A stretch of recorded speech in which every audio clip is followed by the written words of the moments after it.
Some movies are meant to be watched, but Die My Love is meant to be felt. From the first frame, director Lynne Ramsay traps you in a world full of obsession and isolation as we see a love that slowly becomes a cage and a mind that becomes its own worst enemy. Today we are breaking down every moment of this haunting film, its story, its shocking ending, and why it's leaving audiences divided. By the end of this video, you will understand why it's not just a movie, this is an experience. We'll start by talking about this relationship. The film follows Jennifer Lawrence and Robert Pattinson as Grace and Jackson. I battled through this movie on whether or not I thought this relationship was good and they just needed to see through the hard times, or if this relationship was no good for both of them and both people were on different paths, going in different directions. They just couldn't re-spark the love they once had for one another. So let's start by trying to find an answer here. Spoiler warning for Die My Love. In the beginning, we open with ravenous, wild sex, where you can see that there is a fire that lights the passion the two have for one another. You can see that the two have no barriers, and it's no surprise to see them with a baby when they're moving into Jackson's deceased uncle's house. And one of the first issues we are introduced to is the montage of scenarios where Grace is dying to have sex. At this point, you're pretty much in the middle of their drama as the viewer. And it's easy to relate to Jackson being tired from work, worried about the baby, and just busy. But it's also easy to relate to Grace, who knows she is in a good situation with Jackson, the baby, and a new house, but feels no fulfillment. It's easy to quickly assume she's experiencing postpartum depression, but it feels like over time we could see these two re-spark their connection. Side note, because this is a filmmaking YouTube channel and I'm a filmmaker, I want to note some of this acting here. Jennifer Lawrence revealed in an interview that her and Robert Pattinson didn't really know each other before filming of this movie, and they took a dance class to get to know each other. I thought their chemistry on screen was knockout, so it just speaks to those two as an actor.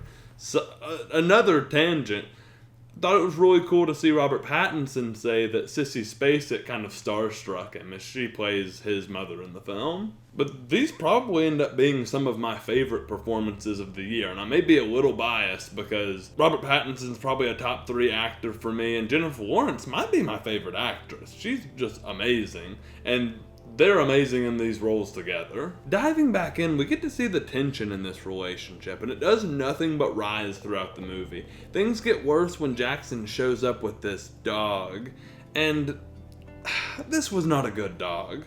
Like, look at my dog right now, for example. Had he brought home a dog like this, it may have been able to save this poor girl, but this dog does nothing but bark. So now you have this relationship filled with tension that really only seems to take place in the most overstimulating house ever, filled with a crying baby, a barking dog, and Grace spends almost all of her time here. And you know, I'm sure we've all had those days where you take something out on your loved ones and you don't mean it, they're just kind of there and it happens. Well, that's pretty much every waking moment for Grace and Jackson at this point.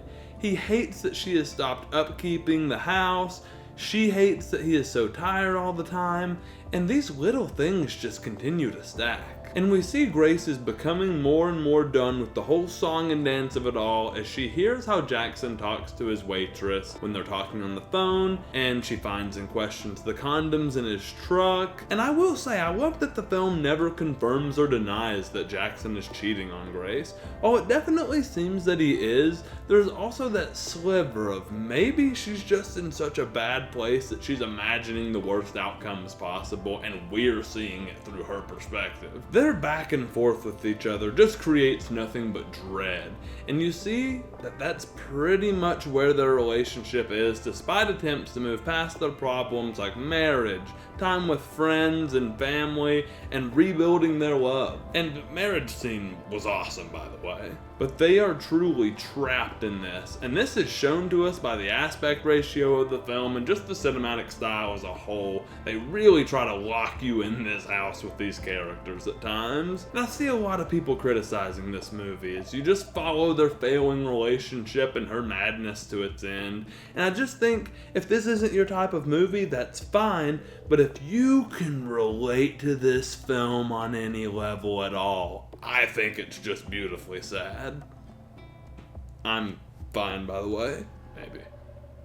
And now that we have a feel for their tense relationship, where they both really just seem to be headed in opposite directions, let's dive into the next thing we need to understand to continue this breakdown. Grace's mental state. She is such a well-written character because just like a person, there are layers. And I think it's important to note that the film never really diagnoses Grace's mental health issues. And while I'm definitely not going to either, I think it's important because most people that struggle never get diagnosed. Although, when she stays in the mental facility, I'm sure they diagnosed her with something, and it seems like she leaves everyone, including the viewers, in the dark. We only learn from dissecting memories from her past that she does have abandonment issues, which could be a crucial detail in her thinking that Jackson's cheating on her. Grace feels trapped in this life, and I think that's where the animalistic crawling comes into play that we see throughout the film. I feel like it's symbolism for the fact that she feels like a caged animal, and you get that scene where Jackson kind of meets her out there and he starts kind of crawling towards her. And maybe just for a second, this is a moment where they kind of see each other eye to eye for the first time in a long time during the film. But when we dive farther into her health issues, I think it's important that she says the baby isn't really the issue, and she says that it's the only perfect thing in her life. Grace struggles to fulfill herself, and we see her attempting to fill the void in these night scenes where she runs off under a blue dream-like moonlight, and I'm back and forth on whether I think these scenes are real. I'm pretty sure they aren't. But I don't think it matters if they're real or not. They mean the same thing. And these night sequences get more wild as Jackson becomes more emotionally unavailable to Grace. This is when we meet Lakeith Stanfield's character, Kael. So let's dissect and explain this, because this is a really weird part of the movie. We see him earlier in the film riding on a motorcycle and walking near their house. Oftentimes these sightings occur when Jackson rejects Grace or isn't available. So I wondered if this is just her fantasizing about a man who wants her, or if she's seriously considering trying to pursue someone else. This progresses as they begin to run off together. We see in their first meeting that she tells him to cut his lip. I assume this moment she just likes that someone is listening to her. In their later meetings, this evolves into an affair, but the cut on the lip seems to be something pretty important here. It may be one of the only concrete answers we get in the entire film, and it almost seems too obvious to believe. But when she confronts Kael in the parking lot, he seems just anxious and nervous about this confrontation with someone he may or may not know, or may not have seen before. But even more importantly, it doesn't look like there's a cut on his lip. I think this points to some of the night sequences being fantasies in her head, possibly made up through her loneliness and wanting to get back at Jackson when she questions his loyalty. To continue on, we see more things that just point to Grace's mental fall as the film goes on. She rejects all help from Jackson and his mother and eventually becomes physically destructive as she kills the dog, runs through glass, claws at the walls, and more. And one thing that spirals her mental health in a huge way is alienation. She's dealing with these mental problems alone. She can't connect well with other people, including Jackson and his friends and family. She's left alone at the house all the time. The alienation drives her to the film's final moments. Now we'll break down the ending. After returning home from the mental facility, Jackson has painted the house and cleaned up and even invited all of his friends over, all without Grace.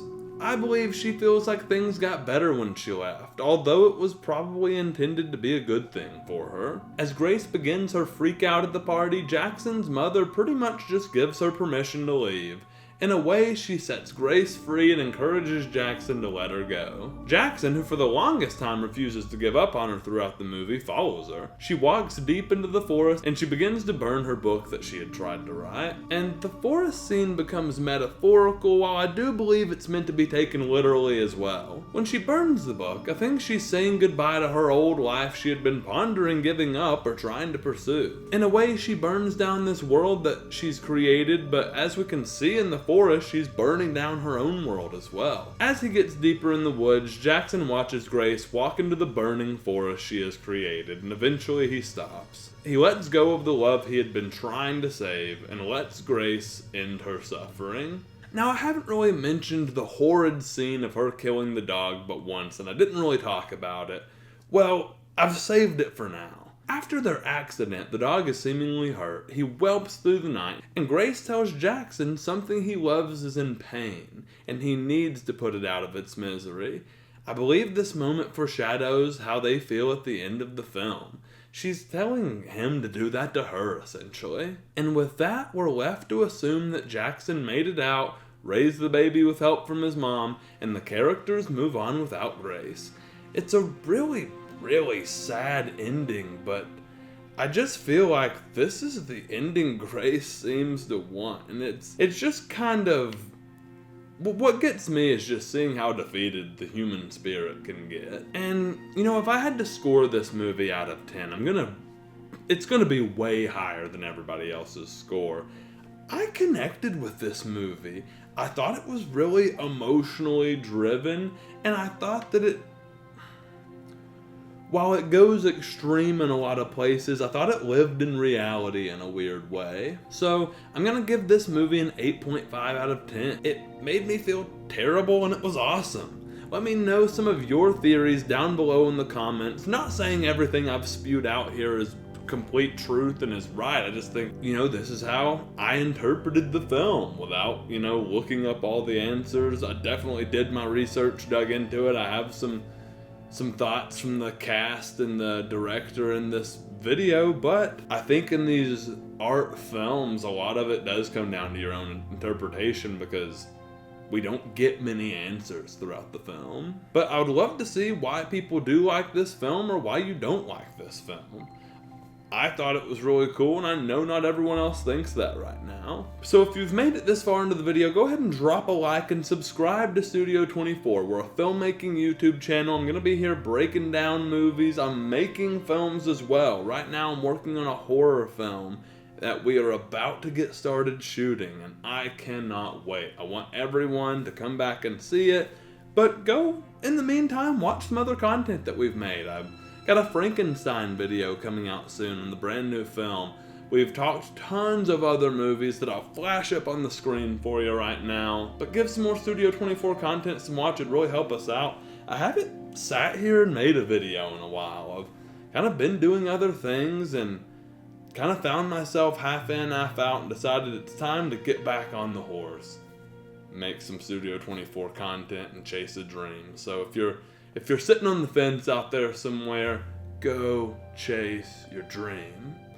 Go do it. But first, watch your Studio 24 video. Peace!